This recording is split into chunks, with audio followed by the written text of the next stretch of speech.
কি বুঝতে পারতাম?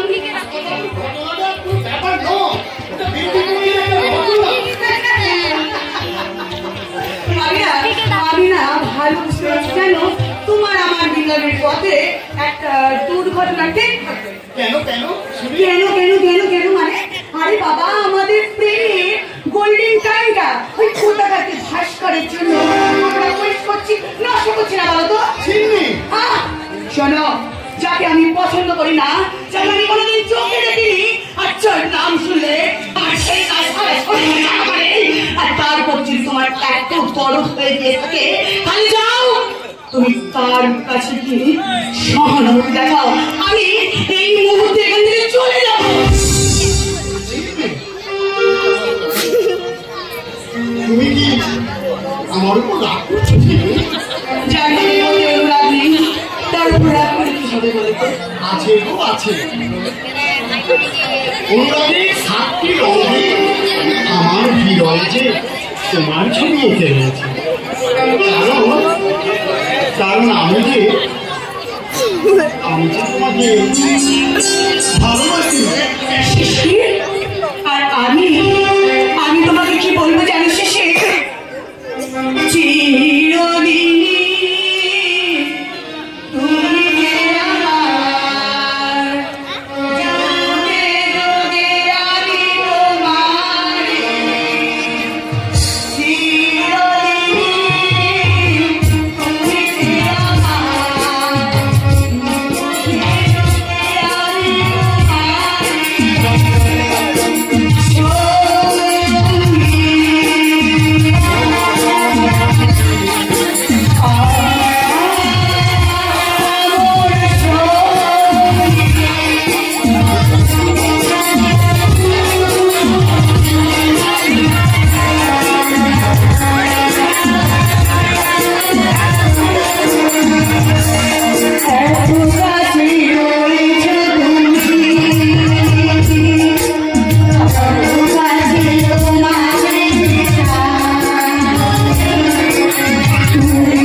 এইভাবে দুজনে গালে হাত দিয়ে বসে পড়লে যে মাঝখানে এতখানি জায়গা কি এমনি এমনি করে থাকবে? থাকবে, কারণ এই জায়গাটা যে আমাদের বেকারত্বের মরুভূমি। আরে তোমরা চাইলে আমি তোমাদের চাকরি দেবো। চাকরি? হ্যাঁ, আজই আমার দাদার কাছে নিয়ে গিয়ে দুজনকে দুটো ভালো চাকরি দিয়ে দেবো।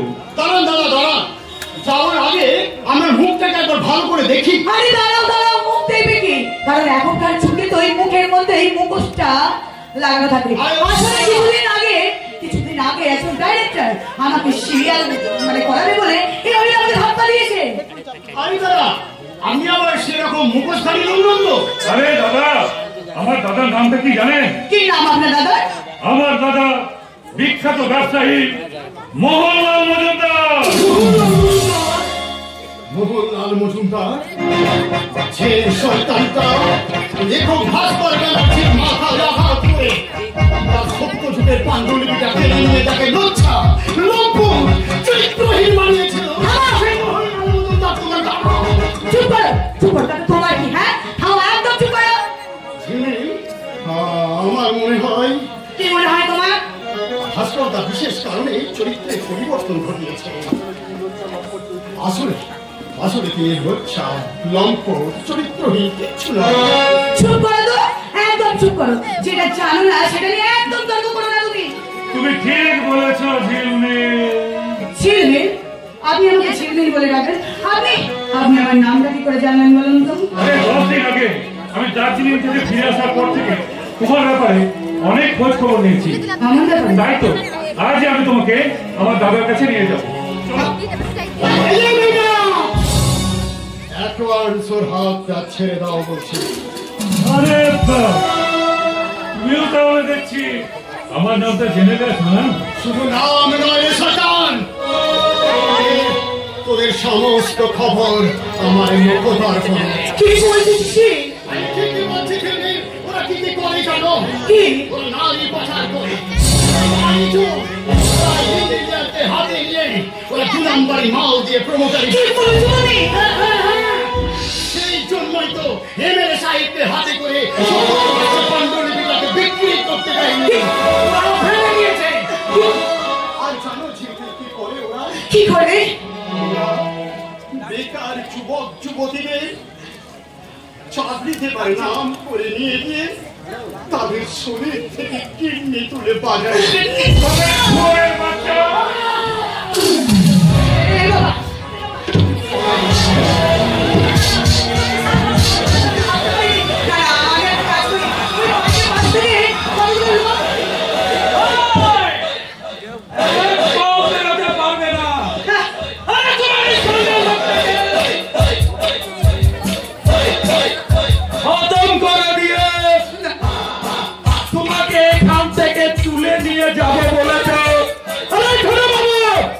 আমাকে গাড়ি করে এখানে নিয়ে যাবে।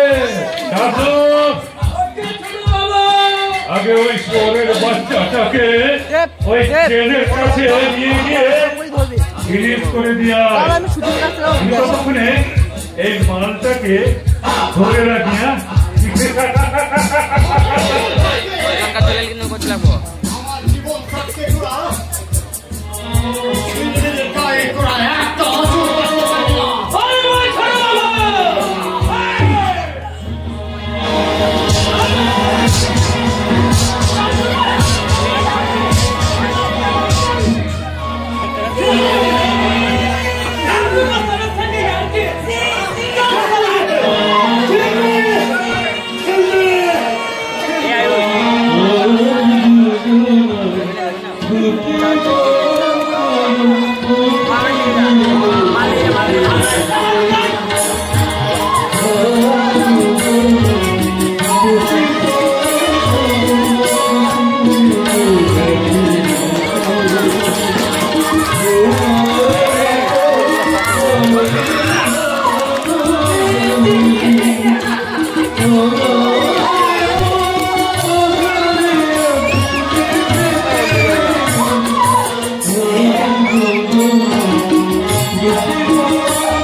আমার মুখটা ফেটে গেল।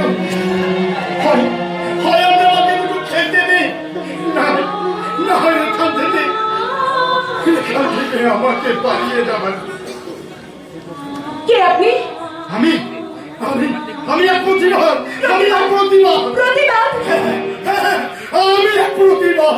জানেন জানেন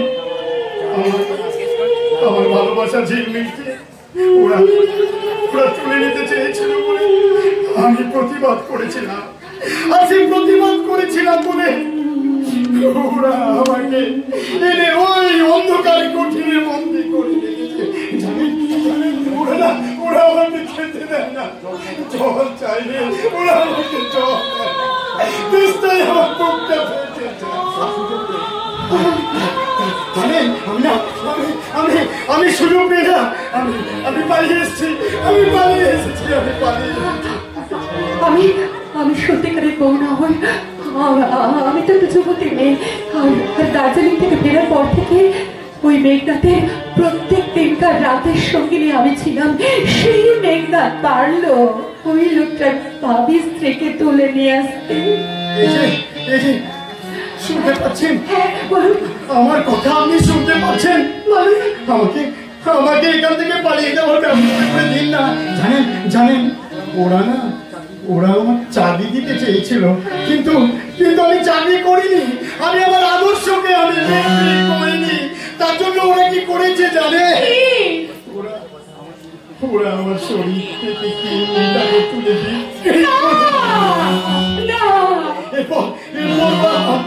ওরা আমার লঙ্কাটাকে বিক্রি করে। তাই বলছি যেমন করি হোক আপনি আমাকে বাঁচান দিদি। তুমি আমাকে দিদি বলে ডাকলে? কেউ কখনো কোনোদিন আমাকে দিদি বলে ডাকেনি, তুমি আমাকে দিদি বলে ডাকলে। বাগানের মাথার চাঁদ উঠেছে মা গো বলা কাজ লাগে।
বাবুদের বাড়িতে পার্টি হলো, কত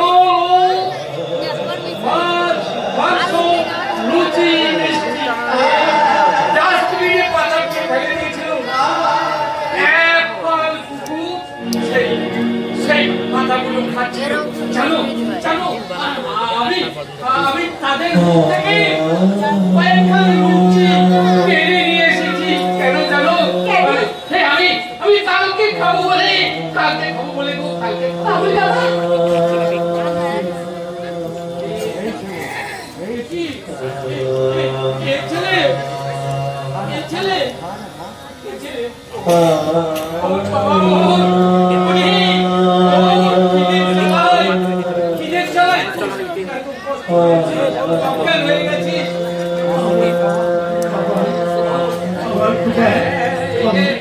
বাবুদের খাওয়া, কুকুরের খাওয়া, বাবুদের খাওয়া,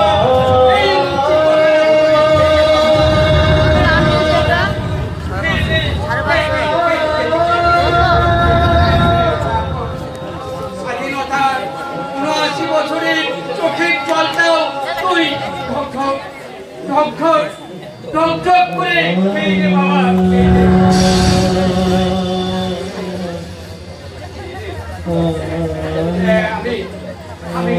আমি তোমার হাত ধরে অনুরোধ করছি, এই ছেলেটাকে তুমি এখান থেকে পালিয়ে যাওয়ার সুযোগ করে দাও বাবা। পালিয়ে যাওয়ার সুযোগটা তুমি করে দাও।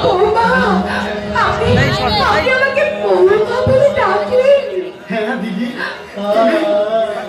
তুমি ওই পুরো বাবার কথা শুনে তুমি আমাকে এখান থেকে পালিয়ে যাওয়ার ব্যবস্থা করে দাও।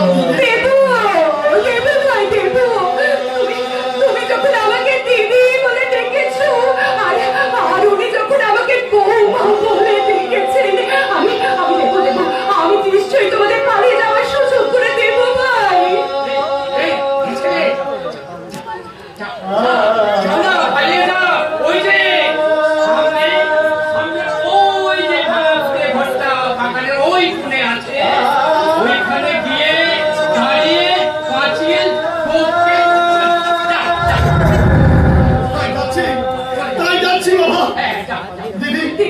আমি যাচ্ছি, তবে ভগবানের কৃপায় যদি আমি বেঁচে থাকি, একদিন না একদিন আপনাদের সাথে দেখা হবে।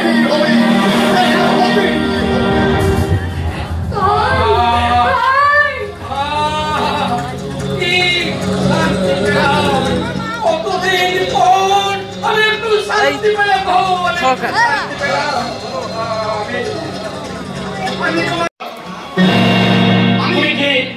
আমি শিশি। শিশির? হ্যাঁ শিশির, হ্যাঁ, তুমি সেই শিশির না যে শিশিরকে ওই মজুমদার বাড়ির গুন্ডারা আটকে রেখে দিয়েছিল? শিশিরকে ওই ঝিলমিল নামের একটা মেয়ে ভালোবেসেছিল বলে তারা চোর করে টেনে নিয়ে গিয়ে তারা তোমাকে আটকে রেখে দিয়েছিল। সেই শিশি। আচ্ছা ভাস্করদা, আপনি কি আমার ঝিলমিলে খবর দিতে পারবেন? তার কোন সমাধান আমার ঝিলমিল দিতে পারবেন ভাস্করদা? এখনো তোমার ঝিলমিল? হ্যাঁ, সে আমার ভালোবাসা, সে আমার প্রেম, সে আমার চিরকালের। আমি আমাকে বলুন না, আমি কোথায় গেলে আমার ঝিলমিলকে পাবো? তুমি ঝিলমিলকে পেলে কি করবে? ঝিলমিলকে পেলে আমি ঝিলমিলকে পেলে বিয়ে করবো, কারণ সে যে আমার স্বপ্ন, সে যে আমার স্বপ্ন।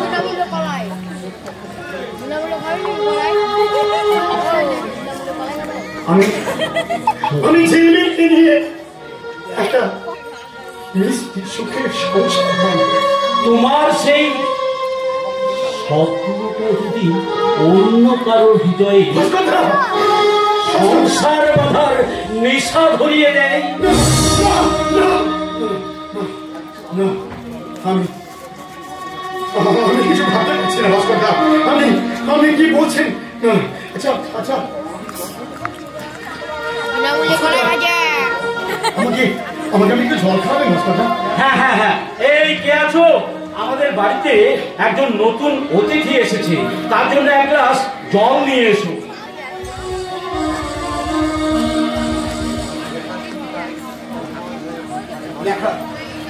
লেখার চিন্তায় তন্ময় হয়ে থাকা ভাস্করটা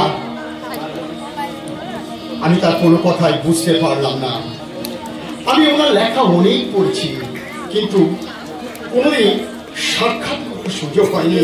তবে তবে আজ তাকে দেখে আমি বুঝতে পারলাম লেখক মানে একক না, একক নয়। কারণ সেই লেখক যে সুন্দরী সুন্দরী মেয়েদেরকে নিয়ে সবসময় বসে থাকছে। তবে এই নিন আপনার জল। দিন।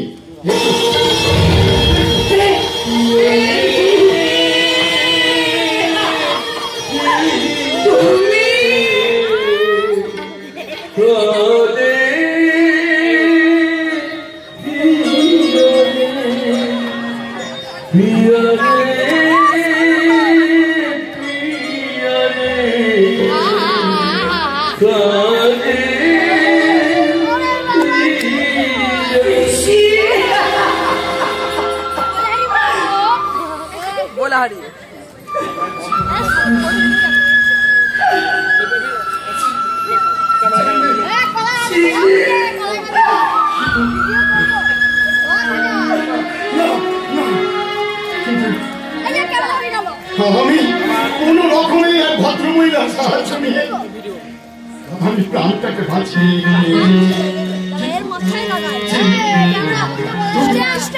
তুমি এখানে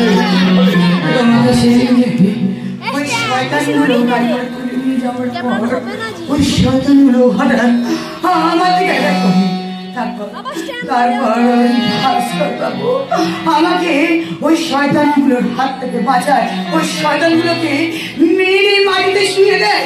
তারপর আমার শাড়ির আঁচলটা আমার মাথায় তুলে দিয়ে বলে, আজ থেকে তুমি ভাস্কর ব্যানার্জি।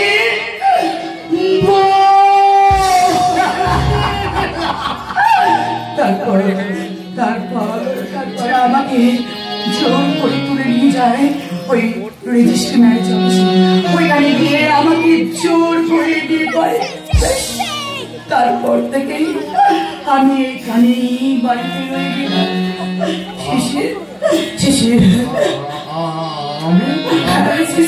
তুমি দয়া করে চলো শিশির, কারণ আমি যে তোমাকে ছাড়া বাঁচতে পারবো না। আমি যে তোমাকে ছাড়া পাগল হয়ে যাব। দয়া করে বলছি তুমি আমাকে চলো।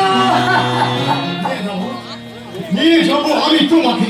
বলো বলো ছেলে, কোন অধিকারী নিয়ে যাবো এই ভাস্কর ব্যানার্জির স্ত্রীকে? বলো তুমি।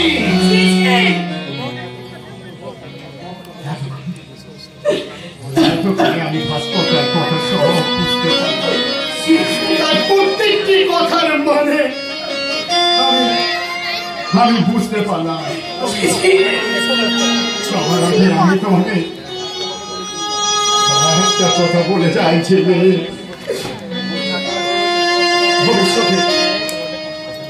ভবিষ্যতে আর কোনদিন তোমার সাথে আমার দেখা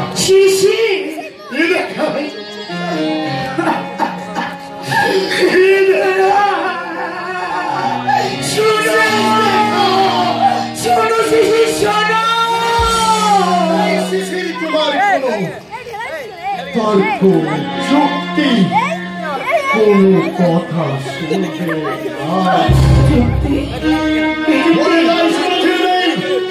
যে ভাস্কর ব্যানার্জি এই সমাজের কল্যাণের জন্য আঘাতের পর আঘাত সহ্য করেছে, আমি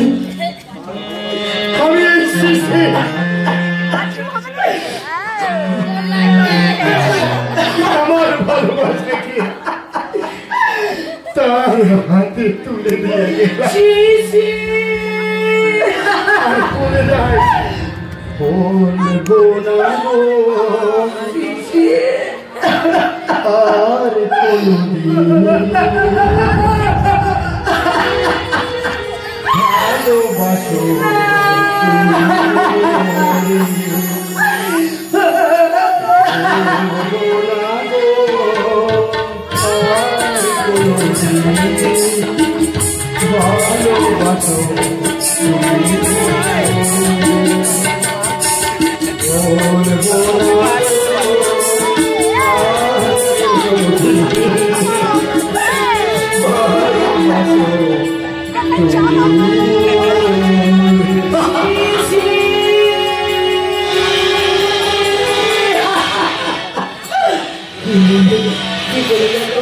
শিশির আমাকে কি বলে গেল?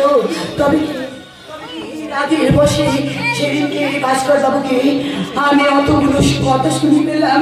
তবে সত্যি সত্যি আমি ভাস্কর বাবুকে